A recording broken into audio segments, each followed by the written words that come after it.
কারামুক্তিতে আমরা মনে করতেছি না যে কারামুক্তিতে কোনো বাধা আছে। তার দুইটি মামলাতেই একটি মহামান্য হাইকোর্ট বিভাগ থেকে জামিন লাভ করেছে, আরেকটা আজকে বিজ্ঞ মহানগর দায়রা জজ থেকে জামিন লাভ করেছেন।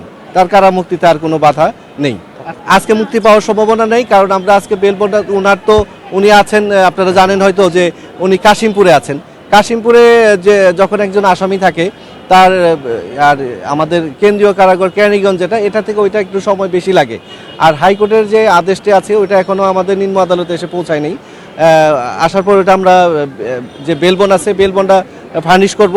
ফার্নিশ করার পরে দুইটা মামলার বেলবন্ড যাওয়ার পরে উনি বের হবে। সেক্ষেত্রে হয়তো 2 দিন বা 3 দিন সময় লাগতে পারে সব মিলিয়ে। সাংবাদিক আনিস আলমগীর সাহেবের জন্য এই আমাদের বিজ্ঞ মহানগর দায়রা জজ আদালতে তার যে দুদকের মামলাটি ছিল ওই মামলাটিতে আমরা জামিনের আবেদন করেছিলাম। আজকে শুনানির জন্য বিজ্ঞ আদালত তারিখ ধার্য রেখেছিলেন। আমরা এই মামলাটিতে শুনানি করেছি। শুনানি করে বিজ্ঞ আদালতকে বোঝাতে সক্ষম হয়েছি যে তার এই মামলাতে যদি তাকে জামিন দেওয়া হয় তাহলে আপনার মামলার জন্য মামলার তদন্ত এবং অনুসন্ধান যে পর্যায়ে আছে এটার কোনো সমস্যা হবে না।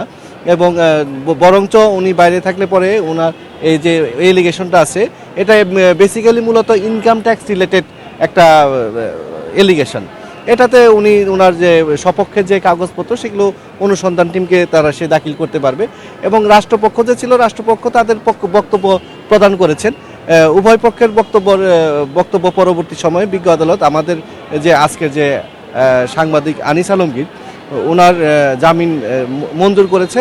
এই যে দুদকের যে মামলাটি আছে এই মামলাটির পরবর্তী ধার্য তারিখ পর্যন্ত তার জামিনটি মঞ্জুর করেছেন। আর বেসিক্যালি 2টা মামলাই আছে, আমাদের জানার মধ্যে 2টা মামলা আছে। প্রথমে যে মামলাটিতে গ্রেপ্তার হয়েছিল ওই মামলাটিতে গত 5 তারিখ আর কি এই মাসের 5 তারিখ গত বৃহস্পতিবার মহামান্য হাইকোর্ট বিভাগ থেকে তার জামিনের আবেদনটি মঞ্জুর করা হয়। এবং আজকে তার অন্য যে মামলাটি ছিল দুদকের যে মামলাটি যেটি অনুসন্ধান পর্যায়ে আছে এই মামলাটি আজকে মহানগর দায়রা জজ আদালত সাহেব আমাদের জামিন প্রদান করেন।